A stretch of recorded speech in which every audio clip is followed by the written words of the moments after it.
how proud were you of your state, Texas, the rest of the country watching during Hurricane Harvey and watching people able to take care of themselves, self-sufficient, helping their neighbors during a disaster, not sitting and waiting for other people to come and tell them how they should take care of themselves and their loved ones. It was amazing to watch, quite frankly. Well, what it was racist.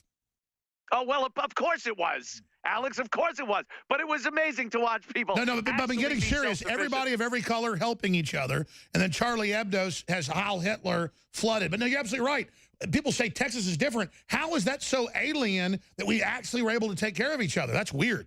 It was amazing to watch, especially in the Communist Republic of New York, where we watched it, and it was stunning to watch people actually not need people to swoop in. They did. I mean, we have an amazing emergency response in this country, but they weren't needed that second. People actually knew how to take care of themselves, and it was refreshing to watch.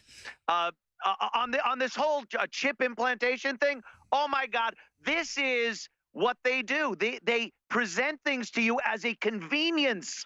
No one, when we thought years ago about things like this, it was science fiction, and we always imagined the government would knock on your door and say they're implanting chips, and you'd have to run and hide. We are getting these things, these devices like our phones and everything else, because we cannot live without them. They have made it so important in our lives to have these wonderful conveniences. You don't want to wait on the big long line at the toll booth? We have Easy Pass. It's easy. Look, you're going right past all the suckers that are still paying cash.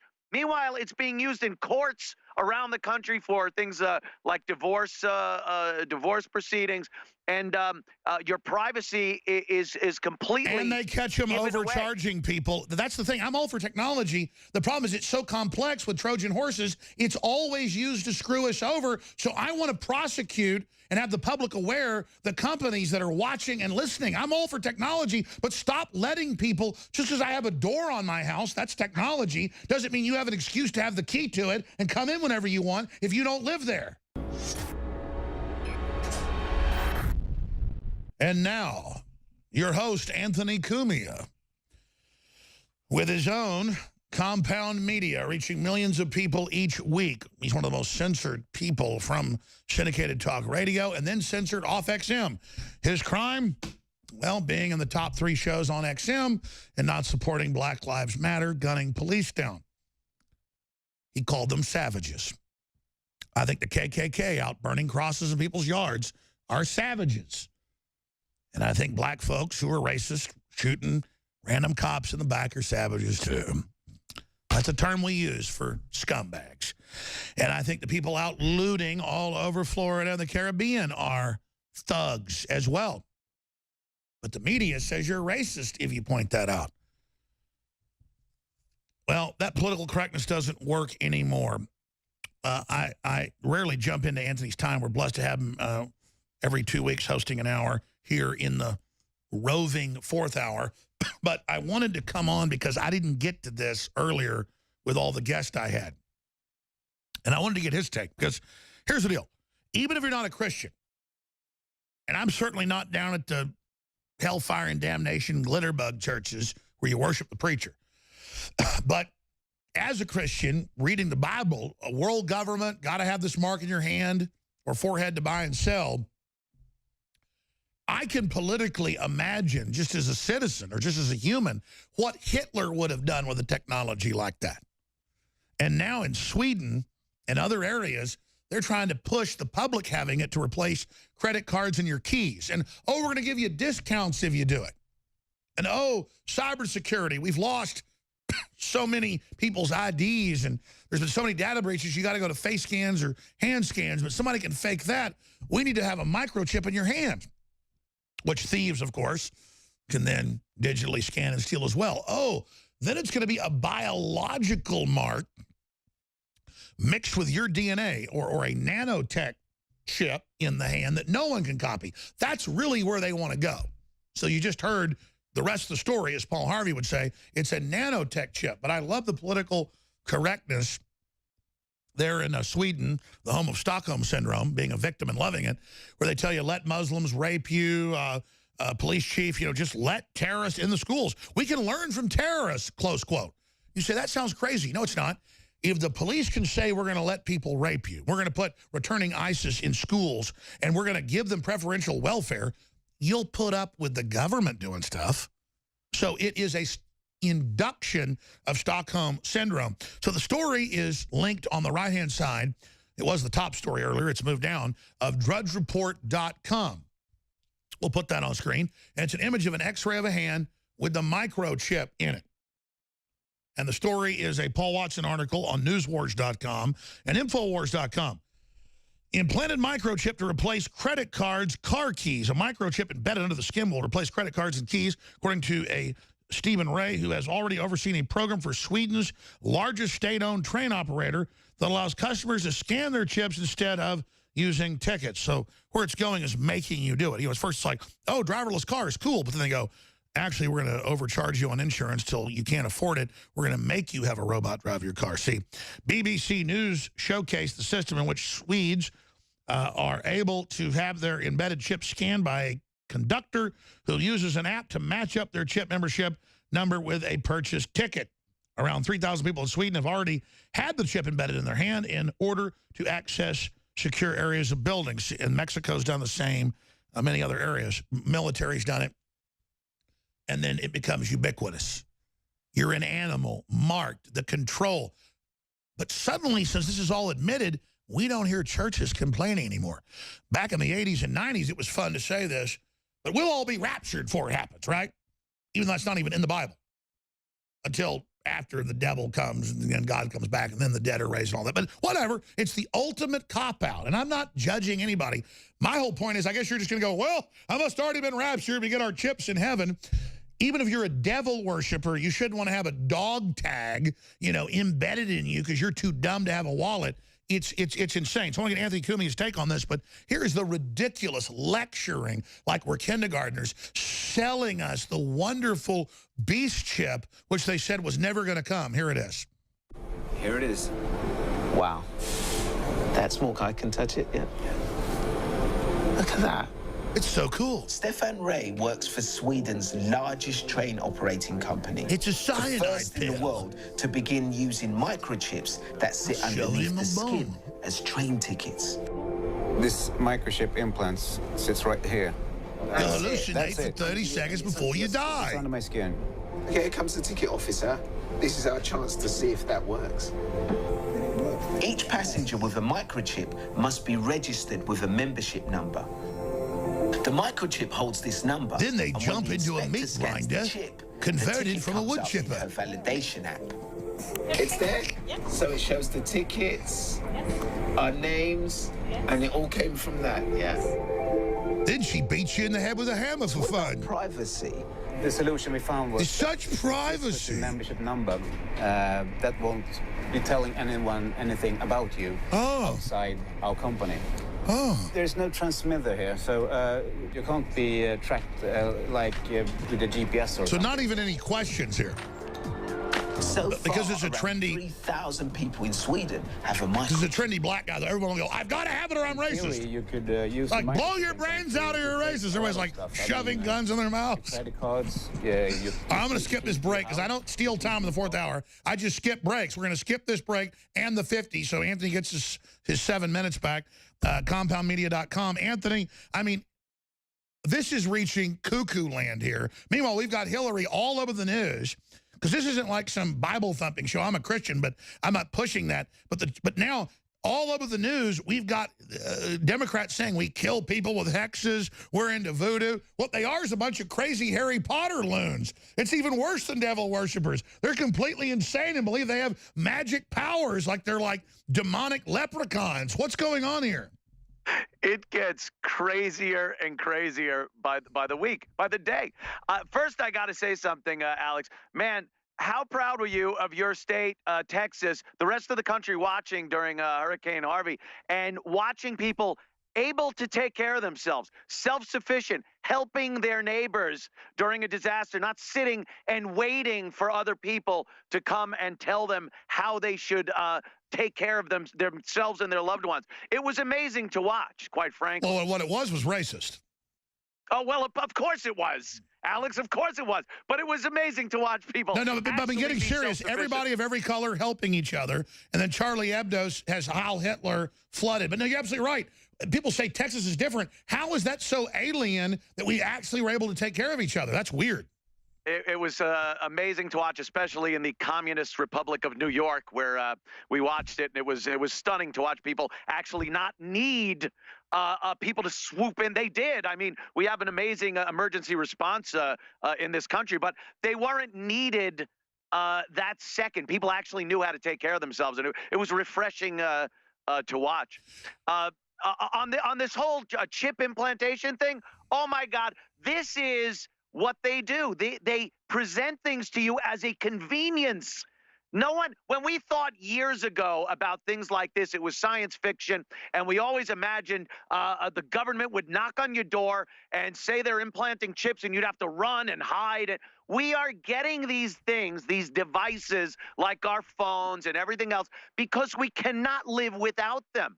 They have made it so important in our lives to have these wonderful conveniences. You don't want to wait on the big long line at the toll booth? We have Easy Pass. It's easy. Look, you're going right past all the suckers that are still paying cash.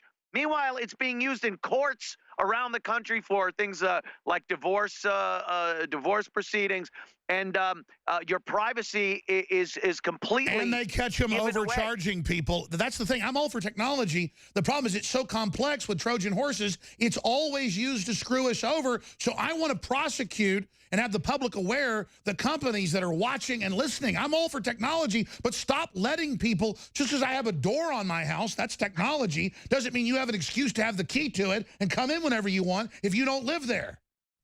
We are allowing this to happen, though, because most of the masses out there, Alex, are not savvy to any of this. They invite in things like Alexa and put it on their tables in their homes. Which they admit is listening to them.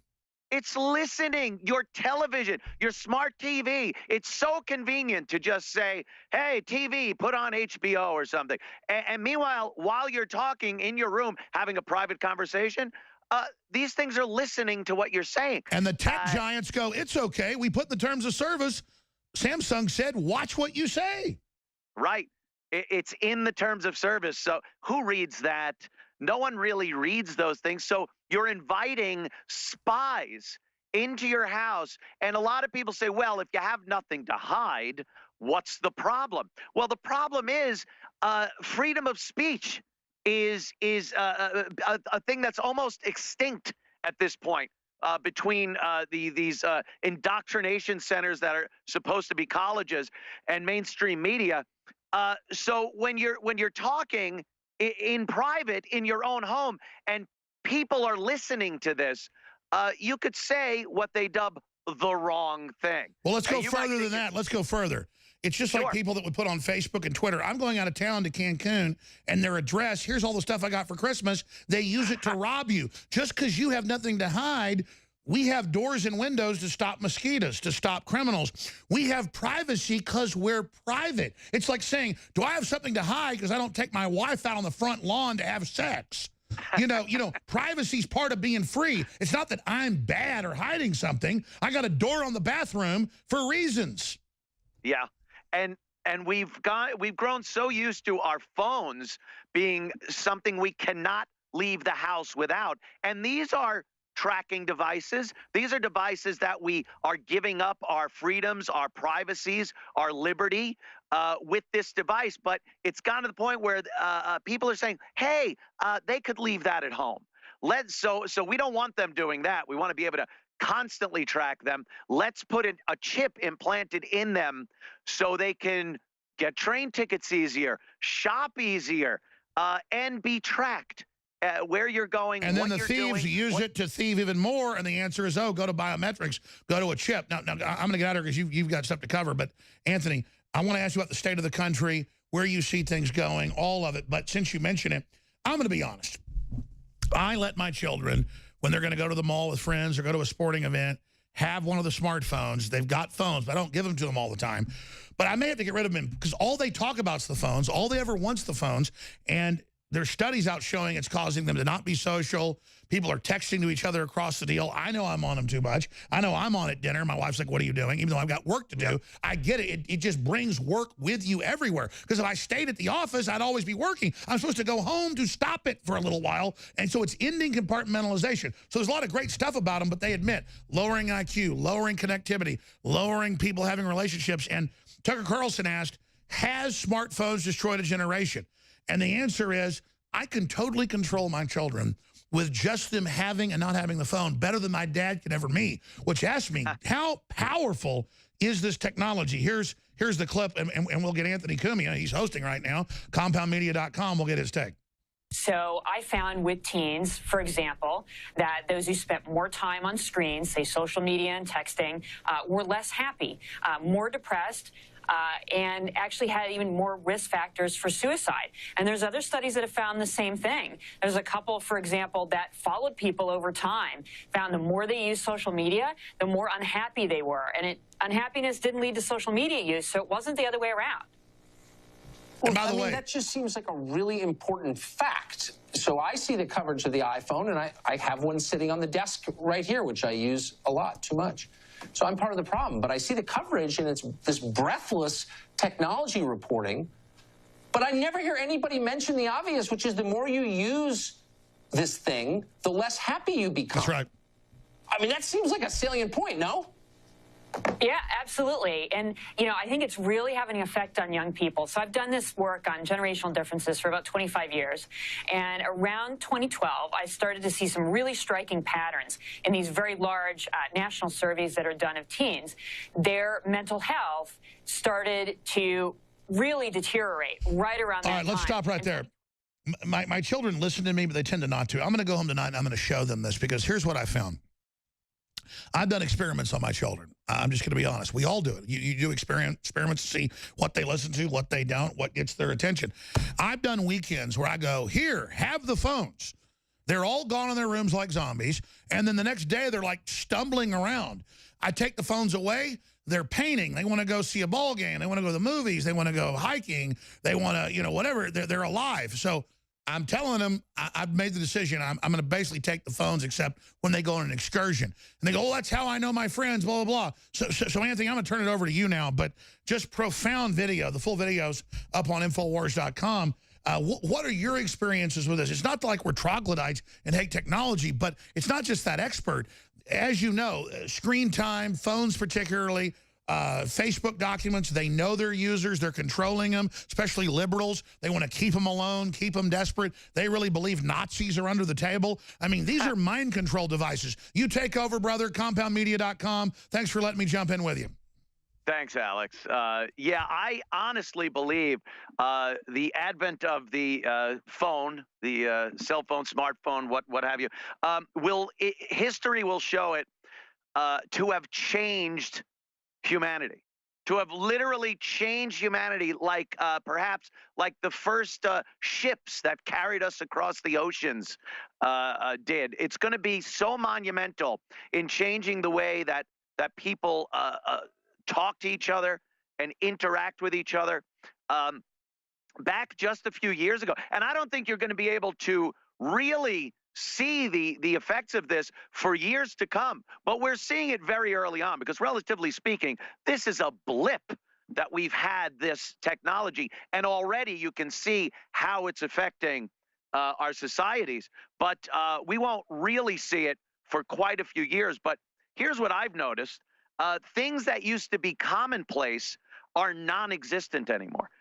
The wooing of a girl, the classic dance of romance, where you actually had to face a woman or a man, if you're a woman, and talk to them. You had to have something that was called game. It was very nerve-wracking to be able to walk up to somebody and open a conversation. It took talent. It took finesse. You had to read the person as you're doing this. This wasn't as easy as sending Anthony, out... I have to interrupt. You're so amazing. You're right. In 5 years, the phones have killed mammal mating dances. This was a classic Yes, mating ritual, like you see with birds in their plumage. We had a finesse, and people that were good at it did well. People that didn't do as well. Now you put out 800 fish hooks in the water through various apps, dating apps, Facebook, other social media, texting. You don't need. You could just say, "Hey, do you want to do this? Do you want to do that?" Whether it's you're asking literally for sex or to go out on a date. And if you get a no, you just move on to the next thing. No skin off your nose. So it really has affected. No, you're right. One of the most important and it's 800 fish hooks. It's 800 fish hooks. And I've noticed people that are involved in this whole thing, they're not as into it anymore. It's not as electric. It's ruined. Yes, it's like any other narcotic. You're never going to get that rush that you got the first time you used it. So again, it is like a drug. You talk about how kids on the next day, that's a hangover. There is such thing as an iPhone or technology hangover the next morning, where you just don't feel good. Your eyes are fuzzy. Your head hurts. Yeah, we've all done it. Haven't you ever had a jag like 7 hours? You're up all night and you just, where'd the time go? Absolutely. We all, and it was funny to watch Tucker talk about that and say, look, I know I'm on it too much also. We all know what we're doing, and we all know it's not good, but we continue to do it. It's been placed in our hands, and we are incapable of being without it. Have you ever left the house and went, oh my God, you panic. No, I turned the car around. I turned the... Yes. You turn the car around no matter where you are in your journey, because you can't go a day without your phone. And it's unbelievable. When I was a younger man, and after school you'd hang out with your friends, or you'd make plans for the weekend, you needed to know what everyone was doing by Friday. And that was fun to get together and plan things. Right. Because if you didn't plan it, you were driving around or walking around looking for your friends because you literally didn't know where they were. It was like you were a detective trying to find your group of friends. Now, there's none of that. It's easy to find everybody and hook up. And you had to plan in advance. You had to have a purpose. You had to have somewhere and something you were going to do and a place you were going to go. It does make things pointless. It does make things empty. Because used to it was like you get a map out and it was like fun to get there. And wow, you're really smart, because I hadn't thought of all these other things that were going on. And how we're being, and then don't forget, it has microwave radiation. They admit is linked to brain damage. So the brain cancer. So don't forget, it also gives you brain cancer. Oh my God! And we cannot be without it for any amount of time. It really is astounding. And you think about it, you would think that this is the most amazing thing ever. You have a complete library in your hand. And you would think this would be a great thing because people would be getting educated and stuff. We always go to the lowest common denominator, and it turns into something so bad and evil and making people unhappy when you think it's an amazing tool. That's right. Well, the easiest way to dumb it down is it's like never being able to leave work. It's always this portal. I am leaving now. I'm going to watch the show. But Anthony, you're up. We've got to take clips of this and play it all over the show, because this is it. We're all going through this crisis. We all do it. And we can figure this out. We're smart enough. This is the beginning of understanding technology. Anthony, I'll be watching. CompoundMedia.com. You're amazing. Thank you.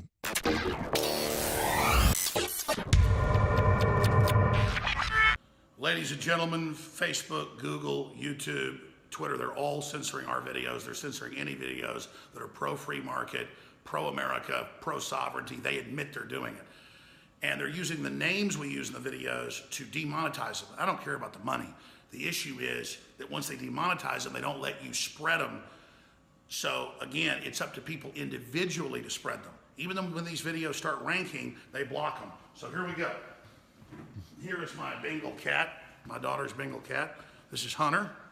His nickname's Hunter. His German name's Jaeger. And he's a really, really nice cat. So all our videos are gonna be named Puppy Dogs and Kittens and Happy Lollipops. But mainline journalists in Germany are being arrested for criticizing that Islam worked with Hitler. So understand, this isn't a joke, ladies and gentlemen. They are coming after all of our free speech right now. So I'm not giving into it saying puppies and kittens. We're just going to do a test where we say baby elephants, baby kittens, baby walruses, baby children get brain damage when they take vaccines, miscarriages. Here's a Washington Post article. We're just going to intersperse this in here because I'm not going to call these videos puppies and kittens and butterflies without actually showing you some of that. So let's get a little bit more kitten right here. And here is Hunter. Is this okay? Good kitty cat. Here, come over here. Yeah. He's a good boy. So there he goes, ladies and gentlemen. Puppies and kittens again. And of course, that won't be good either. They want to shut PewDiePie down because he's got 18 billion views. They don't want anybody out there they don't control. And people say, well, it's their website, they can do it. It's a monopoly, it's racketeering, it's selectively enforced. The lawsuits are all getting filed. Spread these videos. They can't stop you individually taking action. And everybody's already turned against them anyway. So again, we're winning, but just if you submit, they can still win. So take action, folks. In ancient times, man roamed the earth in a constant state of hunting or being hunted. Introducing Caveman, where cutting-edge science meets ancient super nutrients. Secure your bottle right now at InfoWarsStore.com.